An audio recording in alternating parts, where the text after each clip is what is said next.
Buenas tardes, quisiera hacer un nuevo anexo a la conferencia sobre el ensayo y que es una corrección, porque evidentemente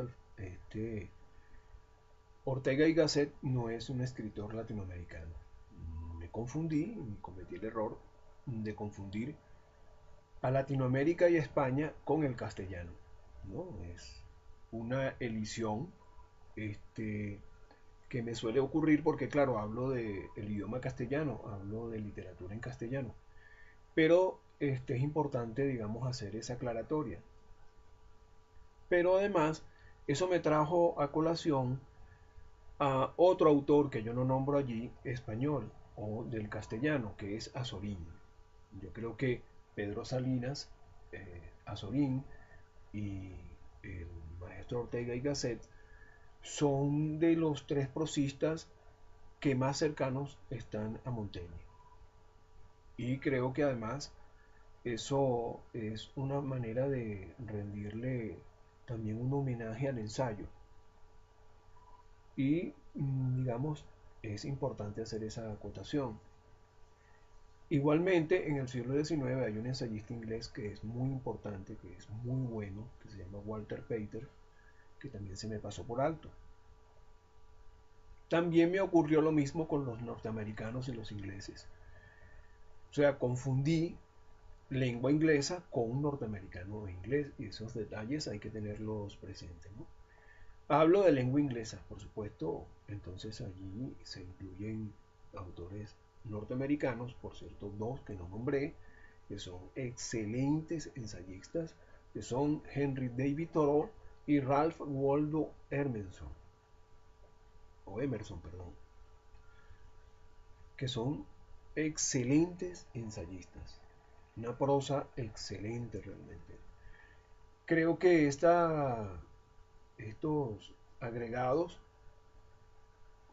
representan mejor lo que dije en un principio. Pero además, es importante decirlo, que también ayudan a aclarar que no se trata de una lista de autores, ¿no? Se trata del ensayo. Y bueno, es imposible que te acuerdes de todos ellos. Incluso, imagínense ustedes que hay un ensayista del siglo XX, que además de eso es chino, y que cumple con este requisito de la tradición del ensayo que se llama Lin Yutan. Él fue muy conocido en los años 50, 60, 70, muy popular en esa época, en ciertos círculos por supuesto.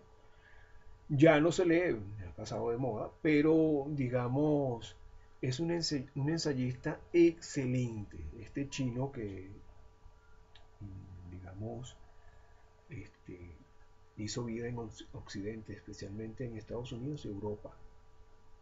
Escribía en inglés.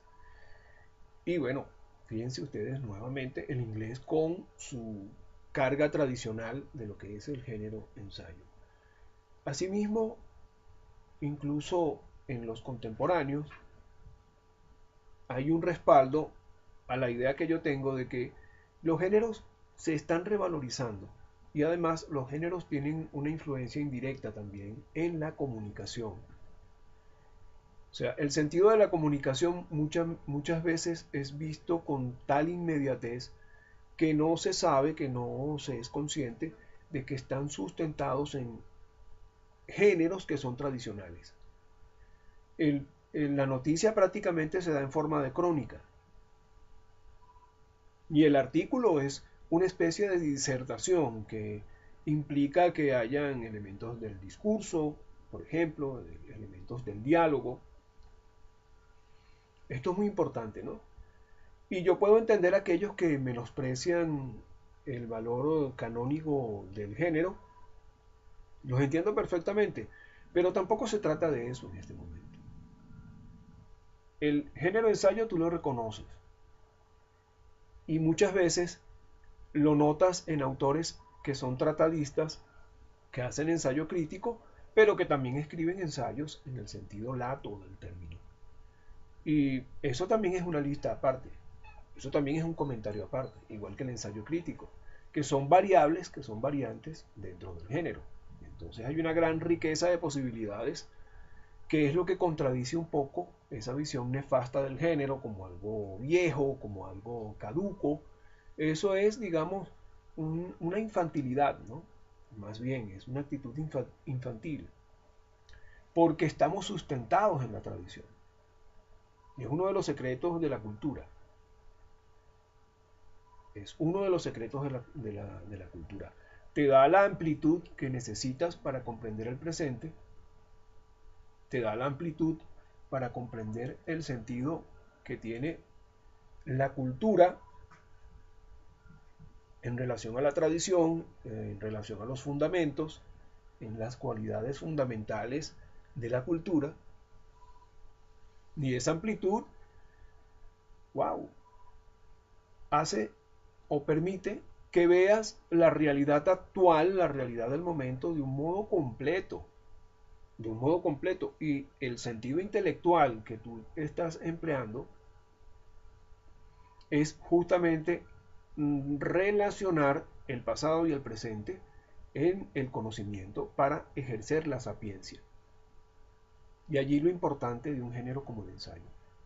Un género que te permite de verdad sintetizar, simplificar en el buen sentido de los términos, ¿no? En aras de comunicar conocimiento y sapiencia. Y eso me parece formidable.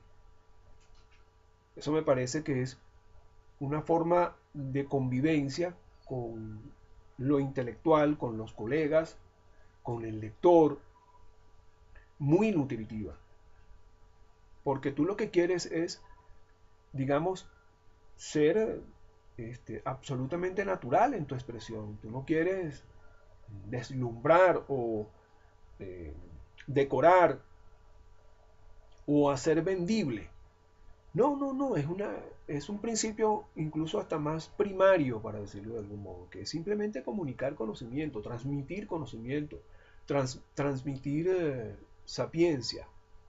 De eso es lo que se trata fundamentalmente. Y el ensayo para eso es inmejorable. En los últimos tiempos, perdón, pienso que el ensayo corto es el más adecuado. Se adapta bien al formato digital y a la más media, y además de eso también se adapta bien al libro. En eso Cioran fue un maestro, y eso quiero recalcarlo, porque Cioran es uno de los mejores ensayistas de todos los tiempos, eso hay que reconocerlo. Un ensayista excelente.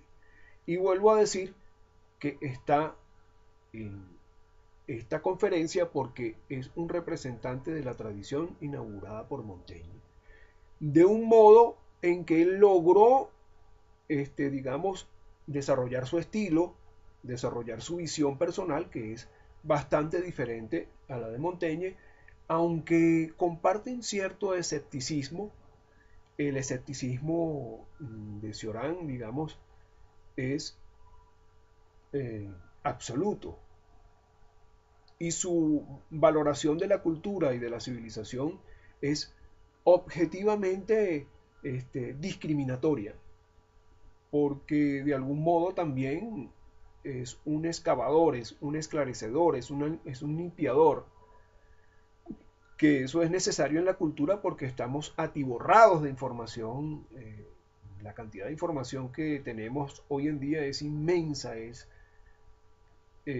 muchas veces a nosotros no se nos hace presente el que vivimos en una época de tal información, de tanta cantidad de información, que si tú no tienes cultura, vas a estar perdido, vas a estar, digamos, obnubilado por tantas variables y variaciones inmediatas en informaciones, en temas, en datos. Es una cosa impresionante. Y además lo vives en la vida, en el intercambio comunicacional directo de persona a persona, y lo ves también en los medios de comunicación, lo ves en las redes, es decir, eso está extendido en todas las relaciones humanas. Cambia la herramienta, pero eso está extendido en las relaciones humanas. Es decir, hay una gran cantidad de información y la persona culta tiene que orientarse para no perder, digamos, el equilibrio y no perderse en tamaña madeja de datos e informaciones. Yo me imagino que manejando esas variables te ofuscarías y eso prácticamente para uno equivale a un bloqueo. Es allí importante el ensayo como una vía de comunicación de tu respiración como escritor. Cuando articulas ideas, conceptos, razonamientos o experiencias. Y eso, digamos, hoy día en el ensayo literario se puede hacer en cualquier formato. Y puedes, digamos, ser breve, puedes buscar opciones que te permitan reducir el tamaño del texto. Y eso también es una experiencia expresiva muy útil, muy válida. Ustedes no se imaginan lo importante que es eso, porque es como tu ductibilidad como escritor, no como prestidigitador de la escritura.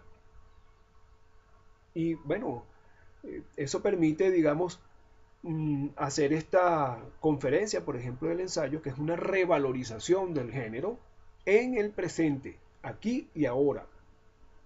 Y lo vemos incluso en el medio audiovisual, es muy fuerte.